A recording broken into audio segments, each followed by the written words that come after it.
Bonjour Clémence. Bonjour Stéphanie. On va aborder ensemble un sujet qui me passionne, comme je te disais en voix off. C'est l'évolution des études supérieures en France dans le contexte du réchauffement climatique. Pour te présenter rapidement, tu travailles chez The Shift Project, qui est une association et un laboratoire d'idées fondé entre autres par le célèbre Jean-Marc Jancovici et qui s'est donné pour objectif d'atténuer les effets du changement climatique en proposant des solutions concrètes. Moi, je pense que tu nous donneras plein de précisions sur le travail fabuleux de cette organisation par la suite. Mais avant toute chose, j'aimerais savoir pourquoi toi, tu as décidé de t'intéresser à la question du climat dans le cadre de l'enseignement supérieur. Alors, merci pour l'invitation. Effectivement, moi, c'est un sujet qui me tenait à cœur. Donc, je suis arrivée au Shift il y a 6 ans et demi. J'ai commencé par m'occuper de sujets de mobilité quotidienne au tout début de mon parcours au Shift. Et il se trouve que c'était mon premier emploi après mes études. Études durant lesquelles j'ai pas du tout entendu parler de transition écologique. Du changement climatique, je pense pas non plus. J'ai peut-être entendu le mot climat une ou deux fois dans mon parcours, sachant que j'ai fait 5 ans d'études dans un IEP, un institut d'études politiques, c'est quand même très peu. Euh, alors que j'ai toujours, en tout cas de ce dont je me souviens, dans l'enseignement supérieur, j'ai toujours été très intéressée par ces sujets-là et j'avais vraiment envie de m'y former et j'ai vraiment pas eu cette possibilité quand j'étais dans l'enseignement supérieur. Donc même si on le voulait, on ne pouvait pas se former à ces sujets-là. Et donc j'ai été assez frustrée de pas pouvoir mieux comprendre les défis auxquels on allait être confronté en termes d'urgence écologique. Ce qui fait que quand au Shift, on a commencé à se poser la question de ce sujet-là, donc c'est venu de notre comité d'experts, dont beaucoup de membres sont des enseignants-chercheurs dans des grandes écoles, grandes universités. Et globalement, on fait remonter le constat que les étudiants dont ils avaient la charge étaient globalement nuls sur les sujets de transition, enfin, vraiment sortaient de leurs études avec pour vocation d'occuper des postes à haute responsabilité et globalement n'avaient pas conscience du tout de ce dont ils allaient devoir s'occuper de ce point de vue-là. Et donc on a décidé de travailler là-dessus et là, comme ça faisait vraiment écho à moi ce que j'avais pu constater dans mes études, je dis je prends. Et donc j'ai commencé à travailler là-dessus et donc à commencer par poser une question qui globalement n'avait pas été posée sur les sujets de transition, qui est simplement on veut mener une transition écologique, certes, mais est-ce qu'on a une population qui comprend de quoi on parle et comprend les implications pour aussi sa profession de cette transition. Et ça, en fait, c'était un non-sujet à l'époque, donc c'était fin 2017, en 2018 globalement. Le sujet n'existait pas, et donc c'était vraiment voilà, un gros trou dans la raquette. Ouais, Voilà, on peut... trop bien. Est-ce que tu pourrais nous dire en quoi consiste le Shift Project avant qu'on rentre dans le détail de tes projets autour de l'enseignement supérieur, parce que je sais que vous faites beaucoup de choses. J'aimerais bien que tu nous réexpliques brièvement en quoi ça consiste. Ouais, le Shift, on a le statut d'association d'intérêt général, hein, donc effectivement association environnementale, mais on se définit comme un think tank, c'est-à-dire qu'on produit des études, des rapports en tout genre sur les sujets de transition énergétique et climatique, essentiellement, même si maintenant on a une approche un peu plus systémique qui peut intégrer d'autres paramètres, notamment d'autres contraintes physiques, comme les ressources ou la biodiversité. Et on fait du lobbying sur la base de ces travaux-là, donc ça c'est la partie qu'on assume aussi beaucoup, mais qui est simplement de porter nos propositions et nos constats auprès des décideurs compétents sur les sujets qu'on traite. Et donc voilà, c'est aussi une particularité qu'on peut avoir par rapport à d'autres organisations. Et donc ça nous occupe pas mal. Et après on a toute une forme aussi de travail qui est d'essayer d'encapaciter les acteurs, et donc c'est un peu l'équivalent français de empowerment en anglais, qui est d'essayer de faire en sorte que les professionnels de différents secteurs et des acteurs vraiment terrain s'emparent, reprennent nos sujets et eux les traitent, les abordent et les diffusent dans leur propre milieu. Donc voilà, les reprennent à leur compte et pour le faire bien mieux que nous du coup. Et donc ça c'est vraiment aussi un de nos gros objectifs dans les secteurs qu'on traite. Donc initialement, le Shift, on s'occupait de sujets un peu classiques de la transition énergétique, le bâtiment, les transports, l'industrie, l'énergie. Plus récemment, on a commencé à aussi s'occuper de d'autres éléments qui sont liés à cette dimension systémique que je mentionnais et qui, pour montrer aussi dans quelle mesure la question de la transition énergétique et climatique, c'est un enjeu vraiment systémique. Donc on a analysé notamment dans le cadre d'un macro projet qui était le plan de transformation de l'économie française. Beaucoup de secteurs différents, donc c'est même secteur un peu traditionnel industriel, mais aussi des secteurs de services par exemple, comme le secteur de la santé, le secteur de l'administration publique, ou le secteur de la culture par exemple, pour montrer comment ces secteurs-là, même si spontanément on ne voit pas forcément le lien qu'il y a avec l'énergie et le climat, en fait ont des vrais enjeux à traiter en termes de contribution au changement climatique, puisqu'ils émettent des gaz à effet de serre, mais aussi en termes d'adaptation, parce qu'ils ont de vraies vulnérabilités qui, si elles ne sont pas traitées, vont vraiment mettre en péril leur fonctionnement. Voilà, donc on essaye aussi d'attirer l'attention sur ces sujets qui sont moins identifiés. Ce qu'on essaye de faire, c'est de traiter les sujets qui ne sont pas forcément dans le radar. Donc, typiquement, les questions de formation, c'est quelque chose qu'on a traité parce que c'était pas vraiment quelque chose de pensé à l'époque. Maintenant, on commence un peu plus à le faire en parlant d'emploi vert et de métiers de la transition énergétique. On va y revenir, mais c'est pas forcément quelque chose qui était très identifié. Et une autre spécificité qu'on a au Shift, c'est qu'on ne traite pas uniquement du climat, on traite aussi de l'énergie, et notamment de tout ce qui est dépendance aux ressources en énergie fossile, dont toute notre économie dépend. Donc on essaie aussi d'alerter sur le fait que quand bien même il n'y aurait pas de changement climatique, en fait on a un vrai intérêt à se préoccuper très rapidement de notre question de souveraineté énergétique et simplement de résilience par rapport à des contraintes qui peuvent peser sur notre système d'approvisionnement énergétique. Donc le pétrole beaucoup en France, le gaz aussi, on l'a vu plus récemment. Voilà, donc ça c'est aussi un angle un peu particulier qu'on peut avoir dans le paysage des associations environnementales. Trop intéressant.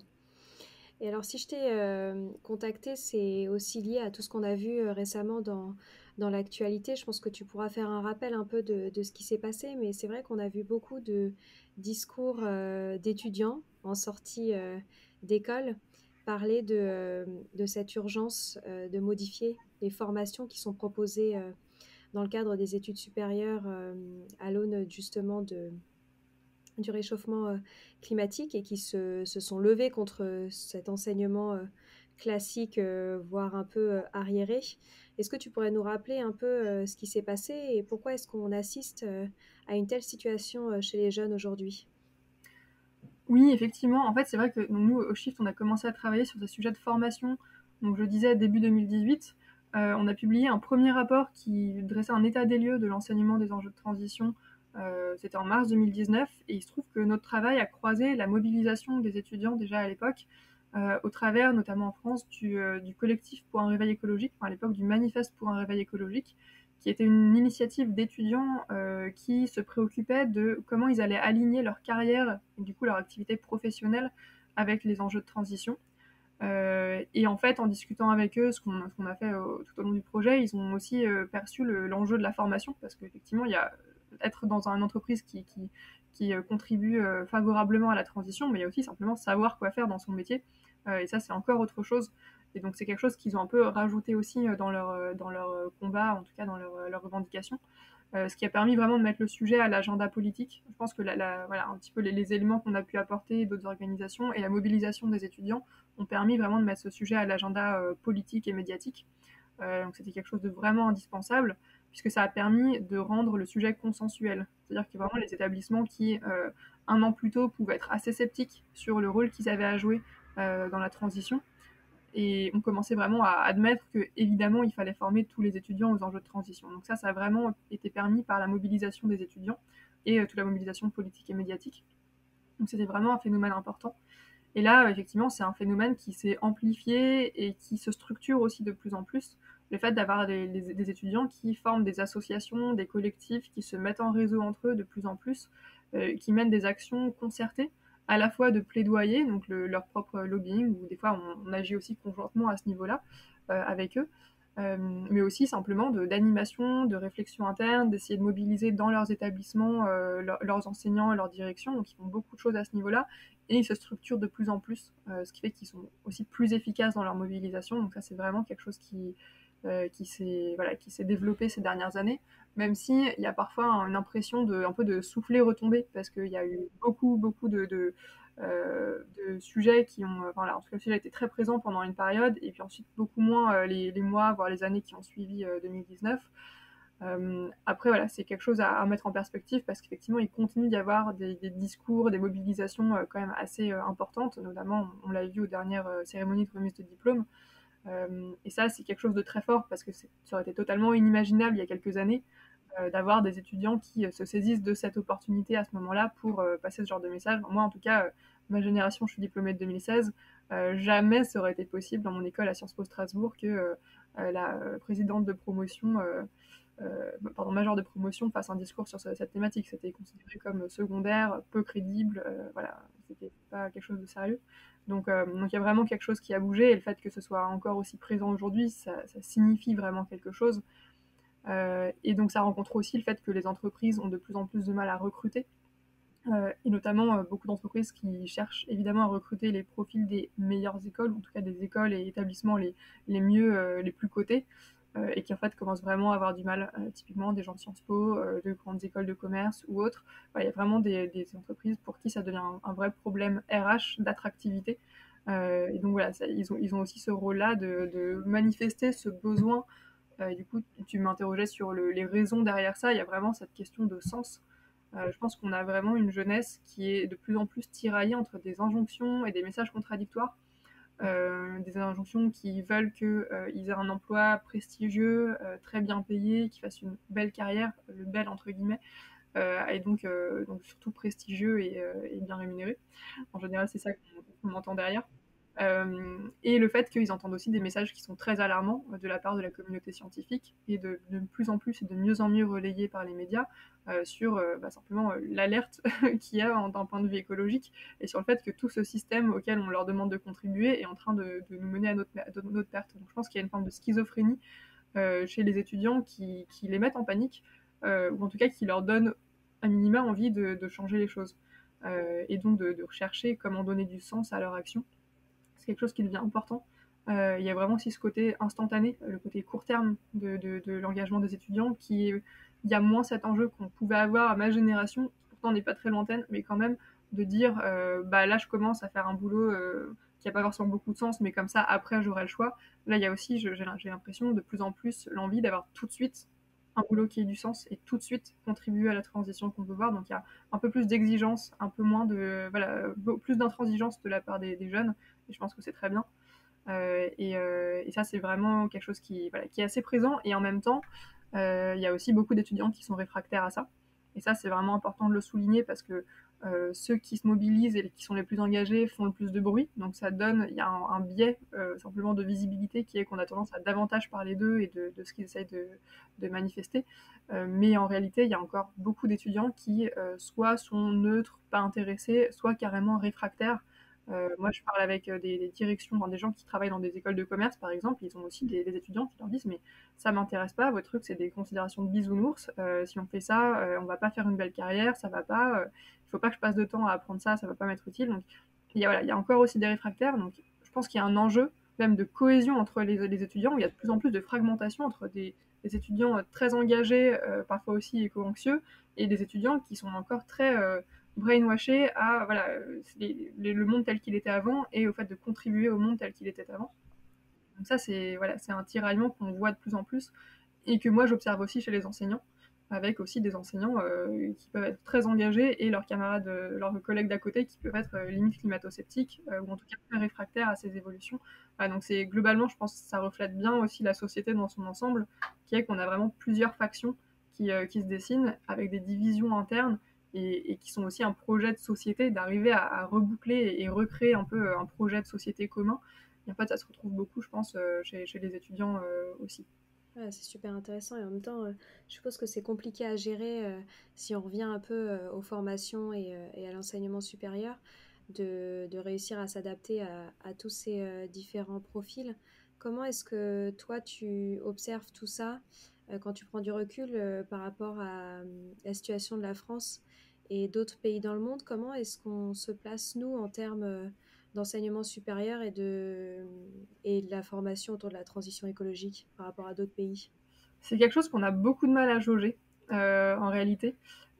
Au Shift, on a une particularité aussi qui fait notre force, c'est les shifters. Donc les shifters, c'est les bénévoles du Shift, donc c'est une association sœur de la nôtre, mais qui compte plus de 20 000 adhérents maintenant, ce qui est juste énorme pour une association environnementale, sachant que moi, quand je suis arrivée il y a 6 ans et demi, ils étaient entre 50 et 100. Donc c'est quand même une croissance impressionnante à un niveau à peu près jamais vu.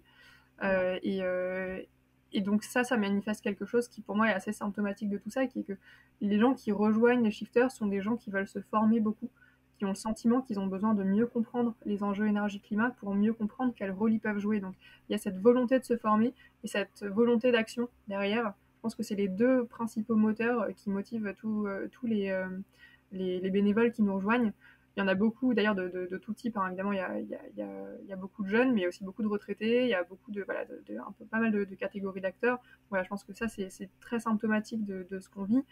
Et il se trouve que parmi eux, ils sont beaucoup au niveau français, mais on a aussi des antennes qui se sont créées dans beaucoup de pays et régions du monde. Donc c'est un mouvement qui rayonne un petit peu, mais on ne connaît pas d'équivalent dans des associations ou dans des structures étrangères. C'est sans doute quelque chose qu'il faudrait qu'on investigue davantage, mais a priori, on pense qu'a priori, il n'y a pas d'équivalent, en tout cas au même niveau que les shifters. Peut-être parce qu'il y a aussi dans d'autres pays pas un message qui est structuré de la même manière que celui qu'on porte au shift, qui est vraiment tourné autour des constats et de la vision physique de l'économie, qui est un message qui en fait porte, en tout cas est assez porteur de sens aujourd'hui pour les gens qui nous rejoignent. Et donc c'est peut-être aussi quelque chose qui manque et qui fait défaut dans d'autres pays. Mais c'est très difficile, notamment sur ces questions de formation, de savoir exactement comment se positionne la France par rapport à d'autres pays. On a pas mal de spécificités en France en termes d'enseignement supérieur. On a les grandes écoles, qui sont une spécificité très française. On a voilà, le fait d'avoir des grandes écoles qui sont en haut de nos classements, mais qui ne sont pas forcément toujours bien référencées par rapport à des classements mondiaux, parce que ce pas des universités, donc ça ne rentre pas dans les mêmes cases, donc c'est pas forcément comparable. Et en fait, quand j'interroge les chercheurs, les enseignants-chercheurs qui sont en France, mais qui peuvent être aussi dans des universités rattachées à des universités étrangères, en fait, ils savent très mal me répondre sur à quel point, enfin, voilà, les différences entre la France et d'autres pays. Je sais qu'il y a des établissements à l'étranger qui peuvent être assez précurseurs. Il y a l'Université de Californie, par exemple, qui réfléchit beaucoup à ces sujets. Euh, je sais que dans les universités anglo-saxonnes, il y a quelques prédispositions qui leur permettent de mieux saisir les enjeux écologiques. En tout cas, a priori, il faut voir si dans les faits, c'est effectivement le cas. Mais par exemple, on a un gros obstacle en France qui est la faiblesse de l'interdisciplinarité dans l'enseignement supérieur et dans la recherche, qui est qu'on a vraiment une recherche et un enseignement qui est très cloisonné. C'est-à-dire qu'il n'y a vraiment pas trop, on n'est pas très bon dans les mélanges sciences dures, sciences humaines, économiques et sociales. Voilà, il y a très très peu de perméabilité entre les disciplines. Or, quand on parle de transition écologique, c'est des sujets qui sont par nature interdisciplinaires. Et donc, si on n'arrive pas à mélanger, croiser l'économie par exemple et la physique, qui est quelque chose qui nous tient beaucoup à cœur au Shift, bah voilà, on n'arrive pas à bien saisir la complexité du problème. De la manière pour les solutions, si on n'arrive pas à associer les sciences dures, entre guillemets, physiques et les sciences sociales, voilà, il y a beaucoup d'enjeux à côté desquels on va passer, autour des usages, il y a beaucoup de choses où cette limite-là, elle est quand même assez problématique. Et en France, on l'a davantage qu'ailleurs, par exemple. Donc il y a tout cet univers lié à la culture du secteur de l'enseignement supérieur et de la recherche qui, a priori, peut poser problème en France et peut-être est un peu plus avantageux dans d'autres pays. Mais voilà, il faudrait vérifier dans quelle mesure effectivement en termes de formation ça se concrétise, et ça malheureusement c'est encore quelque chose. En fait, l'enseignement supérieur, il y a des classements au niveau international, il y a des revues de recherche au niveau international, mais il n'y a pas beaucoup de réseaux sinon qui soient très influents et très efficaces en termes voilà, réseau d'établissements, d'universités, ce qui fait qu'il n'y a pas beaucoup d'études, d'analyses, de comparaisons entre les établissements en la matière, donc c'est quelque chose voilà, d'assez dommage, mais ça m'intéresserait que ça existe. Est-ce que tu aurais en tête un établissement supérieur en France qui soit particulièrement exemplaire sur le sujet ou du moins qui tende vers cette volonté vraiment de former les jeunes à la transition écologique pour qu'on arrive bien à comprendre notamment qu'est-ce qui serait idéal en fait en termes de formation pour les jeunes sur ces sujets-là? Bah, en fait, c'est un peu impossible de répondre à cette question parce que ça dépend de ce qu'on recherche. Il y a des établissements aujourd'hui qui sont spécialisés sur les sujets de transition écologique, donc ils vont vraiment former à ce qu'on peut appeler de manière générique les métiers verts. Donc c'est par exemple vous formez un technicien ou un ouvrier du bâtiment qui va faire de la rénovation, mais très très bien en termes de bâtiments bas carbone, voilà, des choses comme ça, ou quelqu'un qui va être ingénieur de la transition énergétique dans une entreprise. Voilà, donc ça c'est des métiers très spécifiques. Et là, il y a des très bonnes formations qui existent dans des tas d'endroits, mais l'enjeu, en tout cas celui que nous on essaie de montrer, il y a cet enjeu-là bien sûr, mais il y a aussi l'enjeu de former tout le monde et vraiment d'aligner toutes les formations sur les enjeux de transition. Et là du coup, c'est pas les mêmes établissements qu'on va regarder, ça va être globalement les écoles et les universités dans leur ensemble. Parce qu'en fait, quel que soit le métier que vous occupez, quasiment tous les métiers peuvent être faits, peuvent être opérés d'une manière qui est plus écologique, plus alignée avec nos enjeux de transition écologique qu'une autre. Par exemple, si vous êtes responsable des achats dans une entreprise ou dans une collectivité, bah simplement vous avez des leviers mais monstrueux pour faire une différence d'un point de vue écologique. Sauf que vous allez être formé dans une université ou une école lambda. Simplement, est-ce que la formation arrivera à vous former à faire votre métier, mais en tenant compte de ces enjeux-là, en ayant compris les enjeux écologiques. Et c'est ça qui va faire la différence. Donc ce ne sera pas forcément une école spécialisée, encore une fois. Bah, pareil pour voilà, on peut avoir du coup des ingénieurs, aussi des écoles d'ingénieurs où on a une logique qui est très très technophile et qui se préoccupe pas beaucoup des enjeux liés aux ressources, ou une école d'ingénieurs qui va au contraire avoir vraiment cet enjeu de contrainte sur les ressources, de vision prospective, de rapport voilà, à la physique et au low-tech, à l'analyse de cycle de vie, et qui va beaucoup développer ces techniques-là. Voilà, donc il y a vraiment de tout. Donc on peut donner des exemples un peu dans chacune de ces catégories, je pense, d'établissements qui ont vraiment fait des démarches intéressantes, sachant que moi je ne peux pas vous citer forcément les meilleurs, je peux vous citer celles que je connais qui ont fait des choses intéressantes. On a travaillé nous sur les formations d'ingénieurs par exemple avec le groupe INSA dans les écoles d'ingénieurs. Je trouve que l'INSA de Lyon a été assez précurseur sur ces sujets et a fait des choses vraiment intéressantes et ambitieuses et voilà, n'a pas terminé encore du tout la transformation de ces formations, mais à amorcer quelque chose d'assez audacieux en termes d'intégration des enjeux liés aux limites physiques de la planète dans ces formations, avec vraiment un projet porté par la direction, par un grand nombre des membres de l'équipe enseignante, et qui arrive à faire vraiment quelque chose d'intéressant. Ils sont assez reconnus pour ça. Côté école de commerce, nous on a travaillé avec Audencia qui a créé tout un semestre mais optionnel qui s'appelle Gaia, donc dans une école interne dédiée à la transition écologique, donc qui est quelque chose de voilà, très ambitieux, très intéressant, mais qui est encore optionnel. Donc là on est encore sur voilà, c'est pas nous notre enjeu, c'est pas que ce soit optionnel, c'est faire en sorte que voilà, tous ces éléments-là soient intégrés au cursus normal. Donc voilà, encore une fois, il y a des bonnes actions et leurs limites concrètement. Il y a des écoles, il y a l'ESCP aussi qui a développé un cours sur les enjeux physiques qui sont voilà, sur les enjeux énergie-climat notamment et business qui est vraiment intéressant et notamment qu'ils ont mis en libre accès, en open source sur Internet, ce qui est quelque chose d'intéressant notamment dans la dimension vraiment d'ouverture qui n'est pas quelque chose de très classique dans les écoles de commerce. Donc il y a vraiment cet enjeu de partager une production qui est intéressante, mais qui sont a priori à l'ESCP moins avancées sur la transformation des formations existantes, donc la dissémination de ces enjeux-là dans tous les autres cours.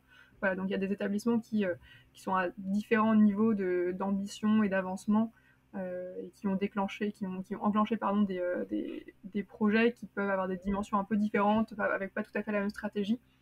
Et pareil, il y a des universités, là je parlais d'établissements privés, mais on a des universités aussi qui sont assez ambitieuses, mais qui peuvent être très limitées parce que c'est des énormes universités, donc tout de suite faire bouger une université, c'est beaucoup plus compliqué que de faire bouger une école, parce que c'est plus gros, parce que c'est plus disciplinaire, parce qu'il y a moins de moyens, simplement. Que c'est vraiment difficile pour un établissement qui a déjà du mal à boucler ses fins de mois, de rajouter des cours, de former ses enseignants. Donc, voilà, il y a quand même des choses qui bougent. Il y a Serge Université qui fait des choses intéressantes, par exemple. Il y a ouais, En fait, ça dépend beaucoup des personnes en interne qui arrivent à faire bouger vraiment la stratégie, la ligne directrice de l'établissement. Et il y a des choses intéressantes qui se passent, notamment avec les dernières élections des présidences. Donc il faut arriver à regarder un petit peu dans le détail. La plupart des établissements qui sont les plus avancés, généralement, ils le sont parce qu'ils ont créé un cours de tronc commun intéressant qui est obligatoire pour tous les étudiants. Donc ça, disons que c'est la première marche, je trouve, un peu significative parce que ça veut dire qu'on a dégagé pas mal d'heures pour tous les étudiants. Donc c'est quelque chose d'ambitieux. Après, la seconde marche, qui est la plus dure, mais aussi la plus importante, c'est la marche de transformer tous les enseignements pour les aligner avec ce cours de tronc commun. Et donc revisiter toute la formation et tous les enseignements à l'aune de ces enjeux écologiques. Voilà. Et donc là, c'est former des enseignants, les inviter et les accompagner dans la révision de leurs cours, etc. Et donc là, c'est le dur du travail. Et là-dessus, il y a très peu d'établissements qui en sont là, malheureusement, parce que c'est ça le plus dur, ça demande plus de ressources, ça demande plus de volontarisme de la part des enseignants, sachant qu'aujourd'hui, les enseignants-chercheurs, ils sont très très incités à faire de la recherche, ils sont pas du tout incités à faire de l'enseignement, et donc consacrer du temps à se former et réviser leurs enseignements, c'est en termes d'avancement de carrière, c'est pas du tout quelque chose d'intéressant pour eux. Donc, ouais, il y a aussi tout ce cadre académique qui nécessite d'être réformé. Et puis il y a besoin des moyens derrière. Donc là, c'est là qu'on attend beaucoup de choses de la part de l'État, c'est cette amélioration du cadre académique pour aller dans ce sens-là, vers plus d'interdisciplinarité et plus de valorisation de l'enseignement dans les carrières des enseignants-chercheurs. Et c'est donner des moyens pour former les enseignants, pour créer des formations à destination des enseignants, parce que simplement elles n'existent pas, pour dégager du temps pour qu'ils puissent réviser leurs cours aussi, leur faire des décharges d'enseignement, etc. Et donc tout ça, c'est des choses, tant que c'est pas mis en place, voilà, c'est très difficile de vraiment passer à la vitesse supérieure. Ouais. Et pour toutes les personnes qui sont réfractaires, comme tu en parlais au début, que ce soit les jeunes ou les enseignants, je suppose qu'il y a un argument qui doit souvent être mis en avant, c'est l'éco-anxiété. Moi, je sais que les auditeurs qui nous écoutent et qui sont parents ont très peur de cette angoisse qui naît chez les jeunes. Qu'est-ce que toi tu en penses? Et est-ce qu'il faut essayer d'éviter de tomber dedans dans la manière dont on structure ces nouvelles formations? Et c'est vraiment une des grosses difficultés aussi de ces sujets-là, c'est l'approche simplement qu'on retient par rapport à différents profils, différentes perceptions ou niveaux d'avancement du sujet chez les individus. Et là, il y a beaucoup de diversité. Et donc, c'est aussi comment gérer la diversité de l'état des étudiants et élèves devant nous. Et ça, il y a plusieurs écoles en fait. Il y a globalement tous ceux qui disent ah, il faut éviter le catastrophisme parce que on va antagoniser et voilà, et ça sert à rien de déprimer tout le monde. Et ah oui, mais en même temps, si on est trop optimiste, personne va comprendre que c'est vraiment un problème grave.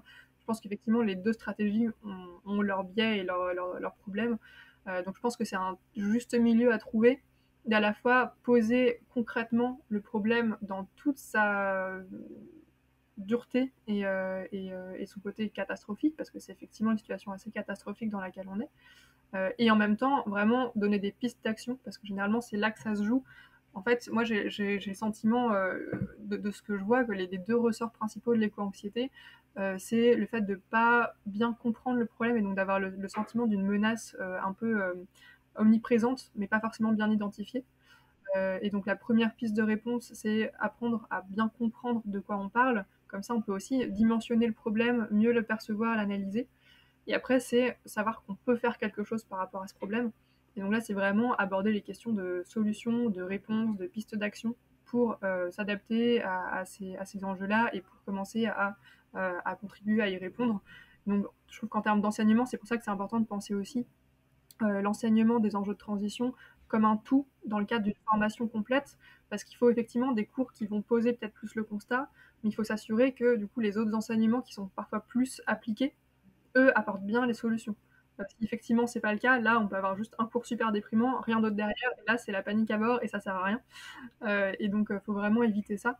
Et c'est là qu'il y a des super animations qui peuvent exister. Donc il y a la fresque du climat qui est plus côté problème. Et après, il y a beaucoup d'animations qui développent plus le côté solution, tout en essayant de bien mettre en perspective lesquelles sont vraiment efficaces, lesquelles sont utiles, lesquelles sont moins intéressantes. Typiquement, il ne faut pas confondre les éco-gestes et arriver à réorienter la politique de transport d'un pays. Voilà, c'est pas la même chose en termes d'ordre de grandeur. Donc là, il y a l'atelier d'automne, par exemple, qui existe, qui permet de bien mettre en perspective ces différents leviers, et il y en a d'autres. Et donc voilà, il faut arriver à trouver un juste milieu en termes de pédagogie. Mais après, ça répond que partiellement à votre question qui est celle des réfractaires. C'est que ça va permettre de répondre à l'enjeu voilà, des gens qui sont éco-anxieux ou qui pourraient le devenir, et du coup, on les aide à mieux trouver leur place dans ces enjeux-là. Après, sur les profils plus réfractaires, là, c'est plus compliqué parce que nous, généralement, notre message, c'est qu'il ne faut pas se laisser bloquer par les réfractaires, sinon on n'avance pas.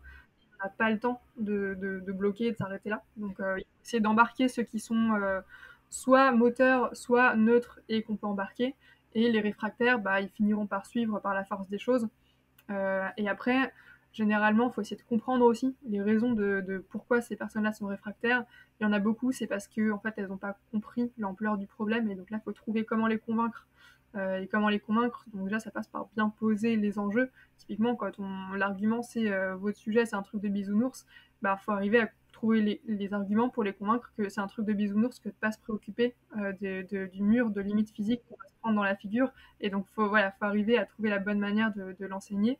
Mais c'est un vrai sujet, et peut-être trouver des témoignages d'entreprises et de gens que eux vont estimer et dans lesquels ils vont se reconnaître pour eux témoigner sur le fait qu'ils ont effectivement eu cette prise de conscience et qu'ils essayent effectivement d'aligner leurs actions, leurs activités économiques ou autres avec ces enjeux-là. Voilà, donc il y a vraiment tout cet enjeu de comprendre les raisons et essayer de voir comment convaincre et apporter des réponses à la hauteur de l'enjeu.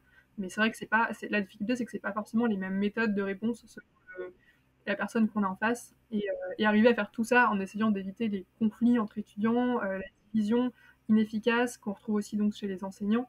Et c'est vrai que moi, généralement, la recommandation que j'ai aux directions d'établissement, par exemple, c'est mettez vos enseignants autour de la table et en fait, faut en parler. Déjà, il faut que le sujet soit sur la table parce que le moins vous en parlez, le plus il y a des espaces d'école et d'idéologie qui peuvent se développer. Et en fait, ça peut juste créer du conflit et ça ne permettra pas d'apporter une réponse à l'enjeu qui nous préoccupe. Ouais, c'est sûr. Est-ce que vous travaillez sur les sujets d'enseignement primaire et secondaire également? Parce que nous, c'est aussi des thématiques qu'on aborde beaucoup, hein, les enfants dès le plus jeune âge. Est-ce que vous commencez à travailler également sur ces sujets-là? Alors, on l'a pas fait au Shift parce que simplement, c'est un milieu qu'on connaît moins bien. En fait, quand on a commencé à travailler sur l'enseignement supérieur, c'était déjà assez ambitieux parce qu'on n'était pas légitime dans ce secteur-là. On n'était pas reconnu, on n'était pas un acteur identifié. C'est pour ça qu'on a commencé un peu modestement à simplement dresser un constat de ce qu'on pouvait voir avant de proposer des solutions. Mais c'est vrai que c'est un milieu qui est différent parce que dans l'enseignement supérieur, on a toute l'autonomie des établissements et des enseignants qui est à l'œuvre. Donc c'est très compliqué d'être prescripteur, notamment de la part de l'État, parce que nous au Shift on est assez jacobin, donc on a toujours tendance à penser que l'État a quand même un rôle structurant à jouer pour donner et fixer un cap. Et côté enseignement supérieur, c'est plus compliqué parce que les établissements sont autonomes, ce qui est une bonne chose évidemment, mais du coup apporte de la complexité pour résoudre des problèmes. C'est pas les mêmes mécanismes. Donc on a commencé par là.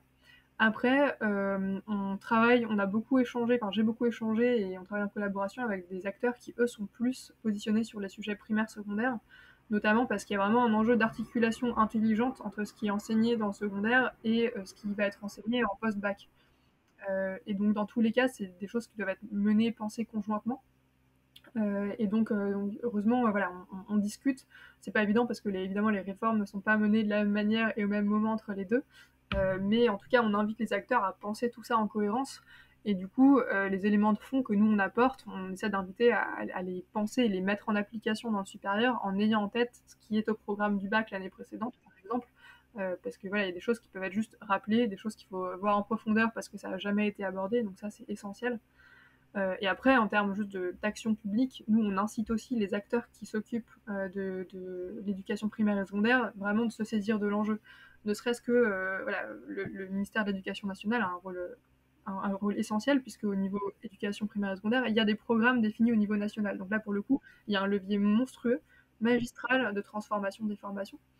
Et en même temps, il y a un gros blocage qui est que comme les enseignants doivent se tenir à un programme, ils se sentent moins légitimes aussi, même s'ils sont moteurs et qu'ils ont envie d'enseigner les enjeux de transition.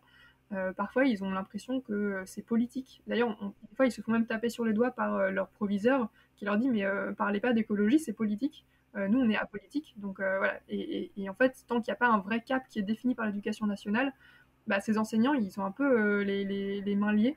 Ils ne se sentent pas à l'aise d'aborder ces sujets-là. Donc il y a vraiment une question voilà, décomplexer un peu les enseignants et les former, parce qu'il y a aussi cet enjeu simplement de tant qu'un enseignant ne se sent pas à l'aise et compétent sur un sujet, généralement, et c'est tout à son honneur, il n'a pas envie de l'aborder en classe. Et donc il y a vraiment ce besoin d'avoir toute une réflexion au niveau institutionnel qui se décline dans les INSPE, qui sont les acteurs territoriaux qui vont former les enseignants, pour qu'ils soient effectivement formés aux enjeux écologiques et qu'ils soient capables de l'aborder en classe et de l'aborder de manière interdisciplinaire. Parce que du coup, là, il y a encore une différence primaire et secondaire, puisque dans le secondaire, on a vraiment des classes distinctes et des enseignants différents selon les matières, mais d'avoir aussi un enseignement où les enjeux écologiques transparaissent dans le cours de géographie, dans le cours de philosophie, dans le cours d'histoire, et de manière un peu constante, ce qui aujourd'hui n'est pas du tout le cas. Et c'est vraiment un gros trou dans la raquette, c'est que il y a l'enseignement scientifique qui commence à aborder ces sujets-là, mais par contre, les autres cours au programme, voilà, l'écologie, c'est pas du tout quelque chose qu'ils abordent, alors qu'il y a des pistes énormes. Si on parle de l'histoire de la révolution industrielle qui a été permise par la consommation des énergies fossiles, il y a peut-être des choses à faire quand même. Voilà, donc il y a tout un tas de choses qui pourraient évoluer et qui doivent être pensées de manière systémique avec les programmes, la formation des enseignants et donc tout le système qui va avec, bien sûr. Mais donc ça, effectivement, au Shift, on s'est moins positionné, mais ça nous arrive quand même d'en parler parce qu'on connaît un peu le sujet, en tout cas les enjeux qui peuvent se poser, ne serait-ce que parce qu'on discute avec ces acteurs. Et après, simplement, il y a des acteurs, il y a la main à la pâte qui a co-créé l'Office for Climate Education, qui est un acteur qui vise à produire des contenus au niveau international dans plein de langues, mais qui est vraiment sur ces acteurs-là.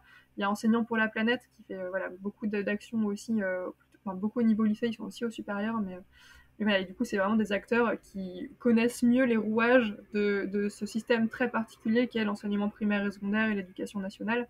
Mais clairement, voilà, c'est des choses à penser en interaction. Ouais, c'est sûr. On arrive malheureusement déjà à la fin, donc je vais devoir te poser une dernière question. Est-ce que tu aurais un avis à partager sur la meilleure façon dont les parents devraient accompagner leurs enfants sur les sujets de transition écologique? Donc je dis enfants, ça peut être jeunes enfants, mais également ados. On est très écouté par des parents, donc je voulais savoir si tu avais un avis à partager sur cette question qui, je pense, est également difficile à aborder pour des parents. C'est une bonne question. Euh, Effectivement, je pense que les parents ont un rôle énorme à jouer, ne serait-ce que parce que tout ce que je disais sur ce qu'il faut faire dans l'enseignement, en fait, ce sera fait ou ce sera pas fait. Donc déjà, les parents peuvent se retrouver dans des situations très différentes selon où enfin, simplement les cours que leurs enfants vont avoir reçus. Et donc ils peuvent soit compléter, soit nuancer, soit corriger, et en tout cas aider peut-être l'enfant à se retrouver un peu dans tout ça, parce qu'il peut avoir eu des messages qui l'ont inquiété, dont il ne sait pas forcément quoi faire. Il peut aussi avoir des messages qui sont contradictoires avec ce qu'il voit à la maison. Donc c'est aussi d'ailleurs un de nos leviers d'action, c'est de dire il faut convaincre les étudiants parce qu'après ils vont aller embêter leurs parents. Donc c'est aussi un vrai levier que les organisations comme nous, on identifie vraiment pour convaincre l'ensemble de la population.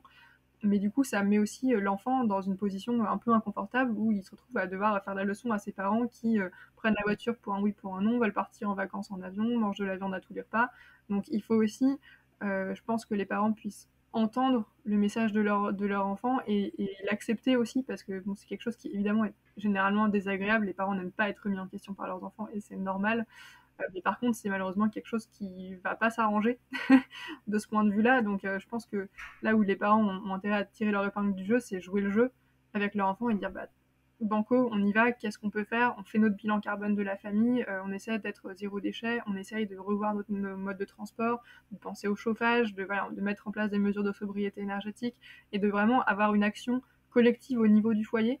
Je pense que ça peut vraiment aider l'enfant à se rendre acteur de la transition qu'on essaye de lui expliquer et qui probablement soit l'inquiète déjà, soit va l'inquiéter de plus en plus. Ça, a priori, il ne va pas en être autrement, donc il faut vraiment en avoir conscience et montrer au niveau du foyer qu'on est capable d'agir, on monte en compétences ensemble, en famille, et qu'on apporte des réponses à ce niveau-là aussi. Je pense que ça peut vraiment donner confiance aux jeunes pour ensuite trouver leur place et en plus être déjà un peu éduqués dans le sens où ils ont vu déjà ce qu'ils peuvent faire à leur niveau, ce qui est hyper encourageant pour la suite et ce qu'ils peuvent faire ensuite dans le monde professionnel.